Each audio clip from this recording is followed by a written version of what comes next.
E aí, pessoal, tudo beleza com vocês? Bom, sejam bem-vindos para mais um semestre que se inicia, certo? Meu nome é professor Hugo Vieira. Aos alunos que nunca me, me viram, né, no caso não me conhecem, sejam bem-vindos, tá certo? Como eu estou falando agora mais uma vez. Aos alunos que eu já fui professor, né? Vamos lá para mais uma etapa de mais uma disciplina que a gente está trabalhando aí, tá certo? A partir de agora, esse semestre, eu vou estar trabalhando com vocês com a disciplina de análise e projeto de sistemas 2, certo? Conhecido também como APS 2, né? Na primeira aula, geralmente eu apresento um pouco da disciplina, da ementa, falo um pouco sobre as metodologias, né? Aí cita metodologia, mas na verdade são as metodologias de ensino e avaliação, certo? Respectivamente. E a gente vai falar um pouco sobre a bibliografia, tá joia? Todos os meus slides eles têm QR Code, né? Nós, como estamos passando aí por um momento de transição, de adaptação, quando eu estou gravando essa aula aqui agora, nós ainda estamos em pandemia, certo? Para o segundo semestre de 2020. No caso, 2020.2, né? Então, eu estou trabalhando com meus slides todos, certo? Com essa formatação aí. Então, geralmente eu passo numa aula, o aluno ele vai lá, escaneia com o celular, certo? Ele também pode acessar pelo Blackboard, não tem nenhum problema. Mas aí fica a critério de cada um de vocês, tá joia? Bem, no primeiro momento, vou me apresentar, falar um pouco sobre a disciplina, falar um pouco sobre carga horária, meta, objetivos, competências, conhecimentos, entre outras características, por aí vai, tá certo? Falar um pouco sobre o conteúdo programático, né, que é uma disciplina que é bem interessante, bem atual hoje para o mercado, tá certo? Muita gente está usando no mercado para programação, para modelagem, entre outras várias competências que a gente tem. Falar um pouco sobre as avaliações e, por fim, sobre a bibliografia e as referências, né? Quem sou eu, né? Eu sou graduado em mestre em ciência da computação, certo? Sou graduado pela própria UNP e sou mestre pelo Centro de Informática da Universidade Federal de Pernambuco, né? Meu currículo ele tem várias informações, eu deixei aqui as principais, tá certo? Então, nesse caso, hoje eu atuo na graduação da UNP e na pós-graduação como docente e estou na fábrica de software como supervisor de projetos. Quem de vocês quiser me adicionar no LinkedIn, tá aí o link, certo? Fiquem à vontade, lá tem toda a descrição das minhas experiências, todas as empresas que eu já passei na minha carreira profissional, certo? Sobre a disciplina, né? Então, lá na disciplina é de 60 horas aula, certo? Nós tivemos uma pequena mudança aí nesse semestre. Algumas disciplinas ficaram maiores, outras disciplinas ficaram menores, tá certo? Mas a PS2, ela, nesse semestre, ela tá com 3 horas, tá certo? Na sexta-feira, na parte da manhã, certo? Então, essa turma que eu tô esse semestre com o pessoal da manhã, né? E a gente tá começando aí de 8 da manhã e tá largando às 10h30, certo? Eu tô pensando em disponibilizar para a turma, no caso para vocês aí, um intervalo, certo? A gente vai combinar quando a gente tiver a nossa primeira aula, enfim. A gente vai discutir, ver a viabilidade desse intervalo, o quanto de tempo ele vai durar ou não, de acordo com a turma, certo? Eu atendo por e-mail os alunos ou pelo Blackboard. Vocês podem mandar mensagens lá no Blackboard. E dentro da medida do possível eu vou começar a responder vocês, certo? E meu e-mail está sempre online, certo? Eu sempre passo praticamente o dia no computador e tenho o meu e-mail no celular. Então, às vezes, quando eu não estiver no computador, eu estou no celular e respondo quase que instantaneamente, certo? No máximo, em 24 horas eu estou respondendo os e-mails de vocês. Tem minhas redes sociais de docente, certo? Eu tinha minhas redes sociais pessoais, mas aí o pessoal pedindo, eu criei minhas redes de professor. No caso aí, é @prof. Hugo Vieira, tanto no Instagram, que é meu perfil do Instagram, quanto minha página no Facebook, certo? E não atendo os alunos pelo WhatsApp, né? Alguns de vocês são novatos, certo? Pessoal P1, P2, P3, não foram meus alunos, né? Muitos têm o hábito de usar o WhatsApp com os professores, mas eu não uso, certo? Por quê? Porque muita gente pergunta. Porque eu prefiro ter um pouco de privacidade, certo? Nesse sentido. Então, dentro da medida do possível aí, estou atendendo vocês naturalmente, normalmente pelo Blackboard e pelo virtual. No caso, pelo e-mail, né? Perdão. O que a gente estuda em APS2, né? A APS2 é uma disciplina que eu paguei na minha graduação, certo? Eu já lecionei ela lá em 2015 para uma turma de computação. E ela é uma disciplina que ela é bem interessante, porque ela faz aí uma emenda, né, no bom sentido, de APS1, porque em APS1 vocês aprendem modelagem, né? Aprendem os diagramas, os tipos de diagrama, né? Aprende regra de negócio, de maneira geral. E a PS2 a gente puxa um pouco desse conhecimento e aplica para qualificação de código-fonte, qualificação de produto de software. Então a gente aprende os padrões de projeto. Na verdade, a gente parte do princípio de orientação a objeto, que eu vou falar mais para frente. E aplica padrões de projeto, certo? Para o desenvolvimento de soluções robustas. Então, análise, né, parte mais dessa parte da especificação, e projeto da parte de prototipação do software. Prototipação num sentido aí de gerar padrões de escrita, padrões de implementação, certo? Entre outras características. Então, eu trouxe aí 4 elementos, os quais a gente usa na Elementor. Como, por exemplo, estudos de aplicações de metodologia de desenvolvimento de software. Nós vamos ver também, certo? Entendimento dos processos de desenvolvimento de software, né? Eu começo lá do primeiro estágio falando um pouco sobre o ciclo dividido de software, que é importante para vocês, né?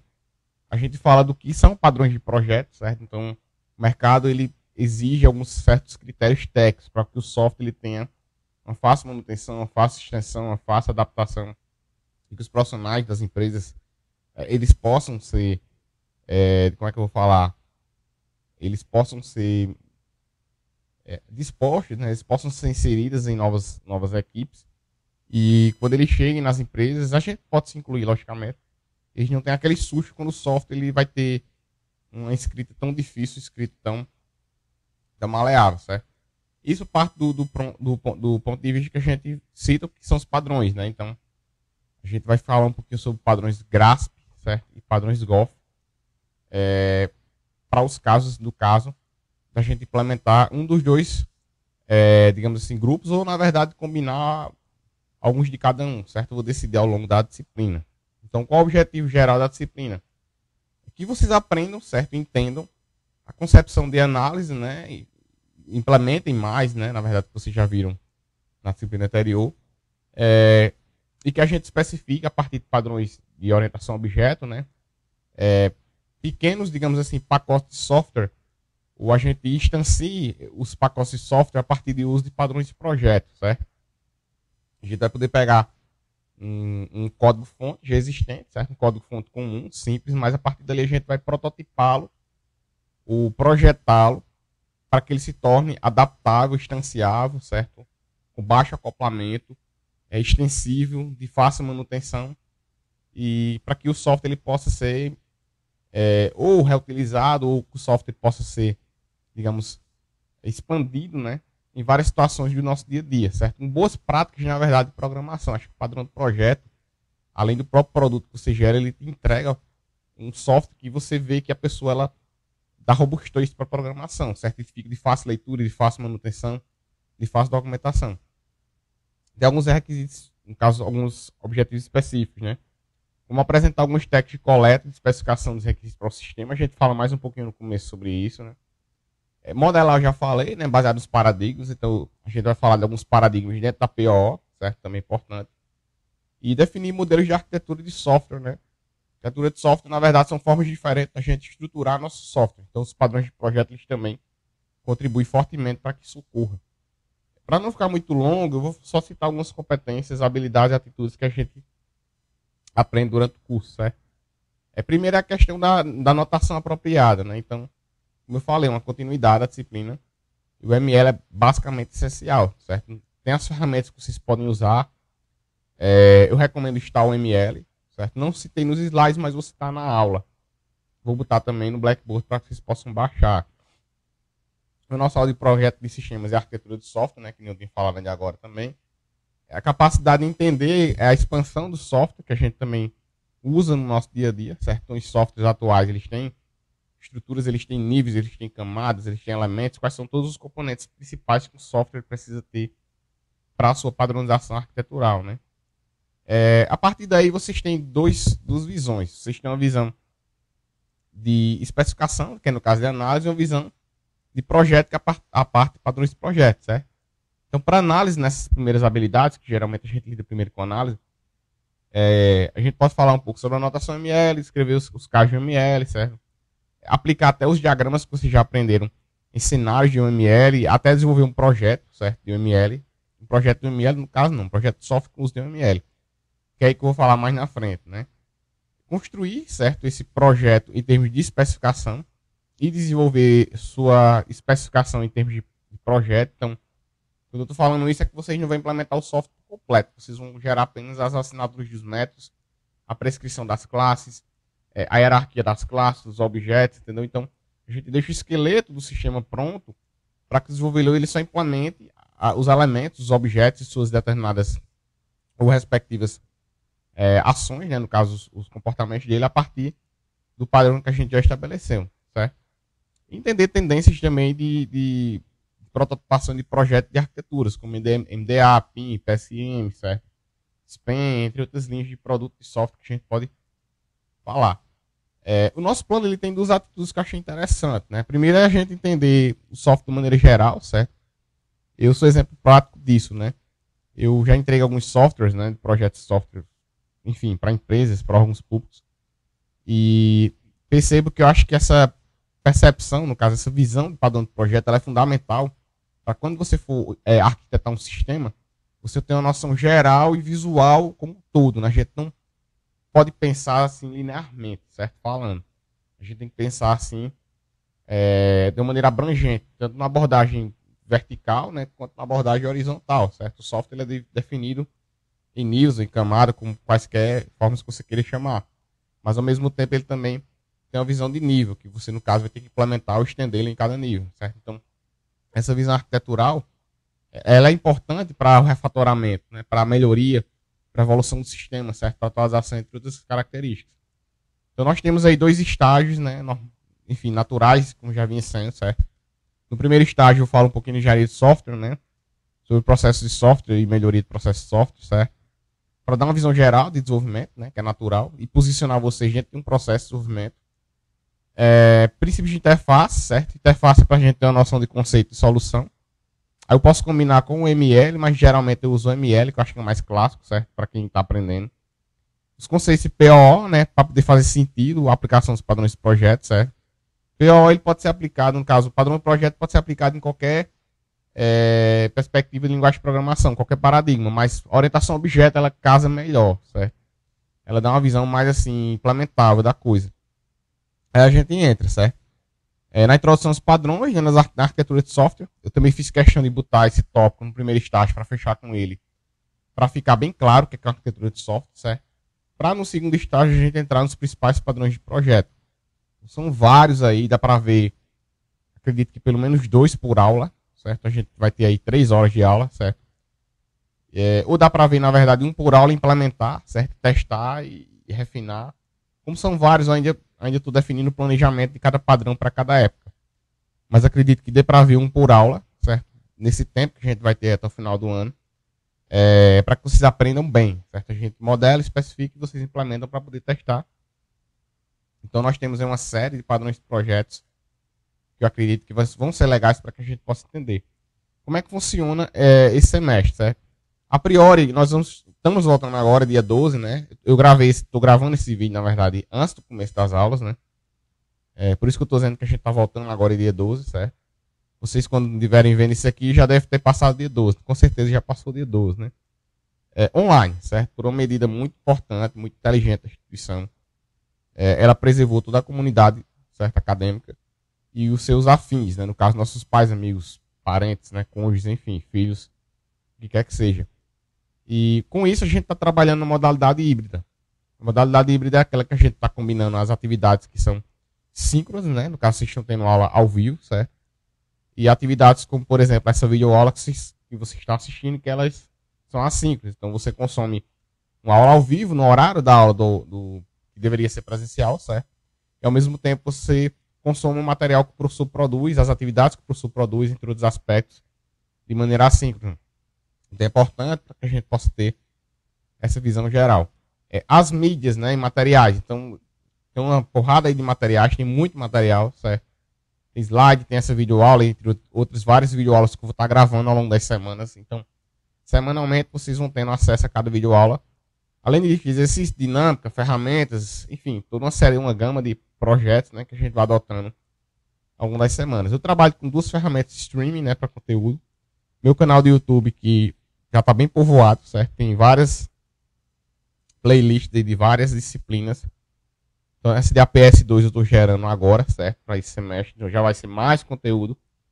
Tem meu perfil do SoundCloud que eu vou estar começando a postar podcast, certo? Então, vocês vão ter material em vídeo e material em áudio, que vai ajudar bastante vocês, certo?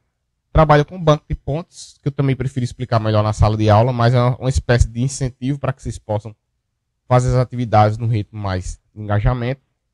E toda a nossa avaliação, nosso acompanhamento, né, nosso sistema de monitoramento da disciplina, ele vai servir esse ao Blackboard Learning, né? Então, eu não uso redes sociais para contatar os alunos, eu uso a ferramenta institucional, que é natural de vocês saberem, né? O processo continua o mesmo, né? Então, a gente tem aí a avaliação 1, certo, que vale 0 a 5, a avaliação 2, que vale 0 a 5, a avaliação final, que vale 0 a 5. Para quem está chegando agora, no caso, ou transferido, enfim, você faz a primeira prova, certo, que vale 0 a 5, soma com a segunda prova. Se, nesse caso, a nota for igual ou superior a 6, você está aprovado, certo? Se for entre meio e 5,9, você está na final. Se for abaixo de meio, você está reprovado, certo? Só que como é que minhas avaliações elas funcionam? Nós temos os dois estágios, naturalmente, certo? No primeiro estágio, eu faço de 0 a 2,5 uma prova presencial. Ou, nesse caso, uma prova online, vou chamar assim, certo? As atividades de participação e exercícios de 0 a 2,5 também, certo? Então, são mais duas. Metade do estágio, avaliação, outra metade do estágio, exercício. No segundo estágio, a gente também tem uma prova que vale 0,0 a 2,5. E a gente tem um projeto, certo? Essa disciplina ela é importantíssima a gente ter projeto. No começo do ano eu dispensei alguns projetos, algumas disciplinas por um processo de adaptação que era importante.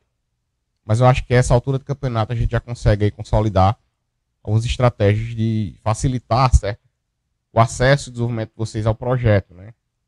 E a participação em ambos os casos, tá certo? Então, participação engloba aí estar ativamente na aula, responder o chat, falar com a turma, né? Não faltar, tá certo? É importante, entre outras características que estão situadas. Em relação à bibliografia, a PS2, ela é bem abrangente, certo? Tem esses 3 livros que o plano de ensino ele recomenda, certo? O plano de ensino ele está no Blackboard. No primeiro dia de aula também falo do plano de ensino, certo? A gravação está disponível no Blackboard para que vocês acessem no primeiro dia de aula. E são esses 3 livros clássicos, tá certo? Tem meus slides também que vocês podem acessar, até a biblioteca virtual da instituição que também vocês também podem acessar.